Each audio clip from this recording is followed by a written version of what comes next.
आप सुन रहे हैं और देख रहे हैं PFM 104.6। मैं हूं आपकी होस्ट मुबर्रा खालिक। आजकल हमारे शोज जो हैं वो स्कॉलरशिप्स के लिए स्पेशली हैं। जो बच्चे स्कॉलरशिप हासिल करना चाहते हैं पाकिस्तान से इंटरनेशनली, उनको चाहिए कि हमारे शोज गौर से देखें। आज हम बात करेंगे उन स्कॉलरशिप्स के बारे से जो फिनलैंड में मौजूद है। हमारे साथ मोहम्मद अदनान साहब मौजूद हैं जो हमें इस बारे में सारी इन्फॉर्मेशन प्रोवाइड करेंगे। अस्सलाम वालेकुम मोहम्मद अदनान साहब, कैसे हैं आप? ठीक है आपका फिर से आने के लिए बहुत बहुत शुक्रिया, आप हमारे लिए वक्त निकालते हैं। तो आज हमें आप बताएं कि जो फिनलैंड में स्कॉलरशिप्स हैं वो कौन सी अवेलेबल स्कॉलरशिप्स हैं इंटरनेशनल स्टूडेंट्स के लिए? बेसिकली जो यूरोप की एक ऑर्गेनाइजेशन है अरास्मस, अरास्मस, ठीक। उसके थ्रू ये स्कॉलरशिप मौजूद होती हैं। डायरेक्ट यूनिवर्सिटीज के थ्रू भी होती हैं और क्या कहते हैं, और गवर्नमेंट के थ्रू भी स्कॉलरशिप्स सही। होती हैं। फिनलैंड थोड़ा सा इस पॉइंट ऑफ व्यू से यहाँ पे सोशल साइंसेज ह्यूमैनिटीज वगैरह में काफ़ी ज़्यादा इसमें है, स्कॉलरशिप्स मौजूद है। और उसके बाद जो है सम टाइम आइल्स की रिक्वायरमेंट भी नहीं है जगह पे। लेकिन अगर आपने एक चीज़ हमेशा याद रखनी है कि स्कॉलरशिप अगर आप तरफ जा रहे हैं तो आप इंग्लिश प्रोफिशिएंसी, आपका सर्टिफिकेशन आपकी लाजमी होनी चाहिए, मतलूबा स्कोर भी होना चाहिए, तो फिर वो आपके लिए काफ़ी हेल्पफुल हो हो जाता है। सकता है, ठीक है। तो गवर्नमेंट फंडेड स्कॉलरशिप्स जो है फिनलैंड के लिए, उनके लिए अप्लाई कैसे किया जा सकता है? बेसिकली आसपास का पोर्टल है, ठीक है। उस पोर्टल के थ्रू आप अप्लाई कर देते हैं। फिनलैंड की गवर्नमेंट का अपना भी पोर्टल है, वहाँ पे भी आप अप्लाई कर सकते हैं। उसके थ्रू अप्लाई करते हैं, वो एक मेन पोर्टल है। पोर्टल में जाकर अपनी प्रोफाइल बनाएंगे, वहाँ पे आपको यूनिवर्सिटीज नजर आएंगे और यूनिवर्सिटीज में आप अप्लाई कर दें। ठीक। तो अंडर ग्रेजुएट स्टूडेंट्स हैं उनके लिए स्पेसिफिक स्कॉलरशिप्स मौजूद हैं? बेसिकली सेम होता है, ज्यादातर जो है ना ग्रेजुएट्स के लिए मौजूद ज्यादातर होता ग्रेजुएट्स के लिए है। मौजूद होती है, ठीक है। और एलिजिबिलिटी क्राइटेरिया क्या है मेरिट बेस्ड स्कॉलरशिप के लिए फिनलैंड में स्पेसिफिकली? एलिजिबिलिटी क्राइटेरिया ये है कि आपके कम से कम आपका अबव 70% आपका स्कोर होना ठीक चाहिए है। आपका, ठीक है। और आपकी इंग्लिश प्रोफिशिएंसी आपकी होनी चाहिए आपकी, और आप थोड़ी सी एक्स्ट्रा करिकुलर एक्टिविटीज होनी चाहिए आपकी।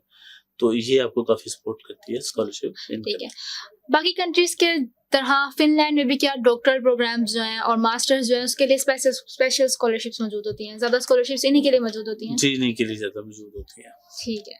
और रिसर्च और पोस्ट डॉक्टरल स्टडीज़ के लिए? एक्चुअली ये जितने भी अभी स्कॉलरशिप्स मोस्टली आते हैं, ये रिसर्च और इसके लिए आ रहे होते हैं, ठीक है। मोस्टली उन लोगों को दिया जाता है जो रिसर्च में इंटरेस्टेड होते हैं। फंडिंग्स भी होती हैं, प्रोफेसर्स को फंडिंग दी जाती है रिसर्च के लिए। तो वो क्या करता है कि वो अपने साथ एक ऐड कर लेता है जो सारे रिसर्च में उसको हेल्प आउट करता है और ठीक उसके ऊपर प्रोजेक्ट पे काम ठीक करता है है, उसके ठीक लिए। है, ठीक है।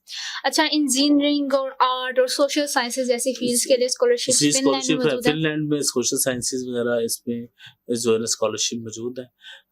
तकरीबन ये परफॉर्मिंग आर्ट, इस तरह की जितने भी आर्ट्स हैं इसमें स्कॉलरशिप्स अवेलेबल होती हैं, लेकिन लिमिटेड होती हैं। लिमिटेड होती हैं, ठीक।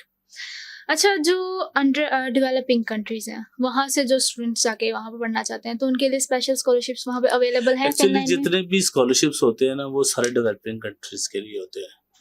ये मैं अगेन आपको रिपीट करता चलूँ, क्योंकि वो उन्होंने डेवलपिंग कंट्रीज की एक लिस्ट बनाई हुई है जिसमें अफ्रीका के कुछ कंट्रीज हैं, पाकिस्तान जिसमें एशिया की कुछ कंट्रीज हैं जो डेवलपिंग, जिनकी इकोनॉमीज अभी डेवलप्ड हो रही हैं, तो वो उनके लिए स्पेसिफिक, उन्हीं के लिए वो स्कॉलरशिप।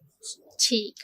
अच्छा, स्पोर्ट्स और एथलेटिक अचीवमेंट्स जो हैं जिन बच्चों की, तो तो उनके लिए फिनलैंड में स्पेशल स्कॉलरशिप्स? उनके लिए भी असल में मैं किसी बताता चलूँ कि ना ये एथलेटिक्स स्पोर्ट्स के लिए ना सिर्फ स्कॉलरशिप उस बच्चे को मिलती है, उस स्टूडेंट को मिलती है जो नेशनल लेवल पे अपने मुल्क के अंदर परफॉर्म कर चुका हो।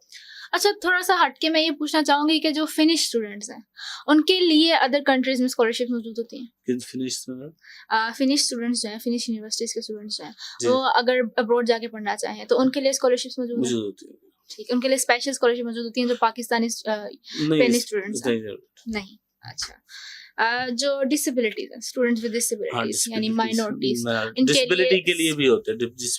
उनके लिए भी कुछ उन्होंने स्पेसिफिक उन्होंने किया होता है, स्पेसिफिक कोटा होता है डिसेबिलिटी का, जहाँ पर वो डिसेबल लोगों को कंसिडर करते ठीक हैं। है। सो माइनॉरिटीज और मार्जिनलाइज्ड ग्रुप के लिए स्पेसिफिक कोटा है? कोटा होता है, बाज़ जगहों पे होता है, बाज़ जगहों पे नहीं होता। अब जिस तरह से मैंने अगेन आपको बताऊँ कि हंगरी के अंदर उन्होंने पूरा एक स्कॉलरशिप है जो माइनॉरिटीज़ के लिए है, जिसे ठीक है। हंगरी हेल्प के नाम से। Hungary help. अच्छा, जो प्राइवेट ऑर्गेनाइजेशंस हैं और फाउंडेशंस जो हैं फिनलैंड में, क्या वो स्कॉलरशिप दे रही हैं स्टूडेंट्स को? बेसिकली ये डिफरेंट फाउंडेशंस हैं हम्म। जो डिफरेंट कंट्रीज के अंदर, बड़ी फाउंडेशंस हैं जो डिफरेंट कंट्रीज के अंदर क्या करती है, स्कॉलरशिप्स दे रही होती हैं स्टूडेंट्स को पढ़ने की। ठीक है। और जो लोग फिनिश लैंग्वेज सीखना चाहते हैं और हम्म, फिनिश कल्चर की वजह से जा रहे हैं वहाँ पे, तो उनके लिए स्पेशल स्कॉलरशिप मौजूद है? होती है special। ठीक है। और इंटर्नशिप प्रोग्राम्स के बारे में थोड़ा सा बताएं, थोड़ा सा इंटर्नशिप प्रोग्राम्स के बारे में बताएं और एक्सचेंज स्टूडेंट्स के बारे में बताएं कि फिनलैंड में उनके लिए क्या फिर बहुत सारी अपॉर्चुनिटीज एडवांटेजेस हैं, बहुत कौन सारी से अपॉर्चुनिटीज हैं, थोड़ा सा जैसे कि हमें बताएं कि इस अक्सर बारे में। होता है कि ना, अक्सर जो डिमांड आती है कि इस तरह का कि कुछ खासतौर पे कम्युनिटी वर्कर्स के लिए आते हैं, जो कम्युनिटी कि जो वर्कर्स। उसके बाद सोशल साइंसेज के जो स्टूडेंट्स होते हैं उनके लिए कहा जाता है कि भाई कि जो लोग कर रहे हैं वहाँ पे एक होती है होस्ट यूनिवर्सिटी, होती है एक डेस्टिनेशन। आप जिस यूनिवर्सिटी में पढ़ रहे होते हैं एरास्मस के थ्रू, तो आपकी जो होस्ट यूनिवर्सिटी है वो देखती है कि आप फॉर एग्जांपल आप कहते हैं जी मैंने इस टॉपिक पे सर्च करनी है, इसी टॉपिक के ऊपर फिनलैंड में एक बच्चा कहता है कि मैंने इस टॉपिक पे काम करना है, उसी टॉपिक के ऊपर जो है एक टर्की में एक बंदा है, वो स्टूडेंट है, वो कहता है मैंने करना है, तो फिर क्या कहती है वो यूनिवर्सिटी कहती है कि आप इधर आ जाएं और यहाँ पर इसको मिल के कर लें। ठीक। जिस तरह से मेरे भी स्टूडेंट का मैं बताता चलूँ, एक बच्चा मैंने प्लेस किया है टर्की से, तो वो एनवायरमेंटल क्लाइमेट चेंज के ऊपर काम कर रहा है। तो वहाँ पे क्या, रोमानिया की एक यूनिवर्सिटी है, उसके ऊपर वो जब उसने उसको पिच किया, वहाँ पे बताया कि मैं इस पे काम कर रहा था, तो रोमानिया की यूनिवर्सिटी ने उसको कहा कि आप ये 6 मंथ यहाँ पर आकर यहाँ पर वो करें। तो वो इंटर्नशिप समझ लें, वो प्रोजेक्ट बेस्ड काम समझ लें, या वो सारा वहाँ पे जाके कंप्लीट करेगा उसके ऊपर। ठीक ठीक। रासमस बेसिकली एक ऑर्गेनाइजेशन है, ये यूरोपियन है। यूरोपियन के साथ कुछ और कंट्रीज की यूनिवर्सिटीज के साथ कॉन्ट्रैक्ट्स हैं, जहाँ पर स्टूडेंट एक्सचेंज प्रोग्राम के थ्रू जाते हैं। पाकिस्तान में भी एक्सचेंज प्रोग्राम शुरू होता है, जहाँ पर स्टूडेंट पाकिस्तानी कुछ कल्चर एक्सचेंज प्रोग्राम होते हैं, डिफरेंट एक्सचेंज प्रोग्राम होते हैं, जिसके थ्रू बच्चा डिफरेंट कंट्रीज में जाकर पढ़ता है। सही। अच्छा, मैं स्टेम फील्ड में स्पेसिफिकली वुमेन की बात करूंगी यहाँ पे, जी, तो क्या उनके लिए स्पेशल स्कॉलरशिप मौजूद स्पेशल है? स्कॉलरशिप इस बारे में उसका थोड़ी सी सिर्फ कोटा इन्फॉर्मेशन होता है प्रोवाइड उनके करें। लिए। अब देखिए ग्रेड स्कॉलरशिप है इसके अंदर यूके में, और उसके बाद स्पेन में है, और डिफरेंट बहुत सारे कंट्रीज हैं जिसके अंदर स्टेम में, और खासतौर पर फीमेल के लिए स्पेसिफिक फिनलैंड में भी। ठीक है। अच्छा, आखिर में हमें ये बताएं कि जो स्कॉलरशिप्स हैं ये ट्यूशन फीस के अलावा क्या लिविंग एक्सपेंसेस को भी लिविंग कवर करती एक्सपेंस हैं? भी कवर करते हैं। तो जो स्टूडेंट्स यहाँ से जाके वहाँ पढ़ना चाहते हैं वो वो सिर्फ उसको लिविंग एक्सपेंस लिविंग देते हैं, एक्सपेंसेस भी लिविंग कवर करेंगे कवर स्कॉलरशिप्स? करेंगे, उसको पर उसको पॉकेट मनी तकरीबन 600 यूरो वो भी पे करते हैं। ठीक है, ठीक। थैंक यू सो मच आपका हमें इन्फॉर्मेशन देने का। जैसा आपने जाना कि फिनलैंड में स्कॉलरशिप्स आपको कैसी कैसी अवेलेबल्स हैं, उनके लिए प्रोसीजर क्या है, ये सब आपने हमें आज के शो में जाना। आप देखते रहें PFM 104.6। मैं हूँ आपकी होस्ट मुबर्रा खालिक।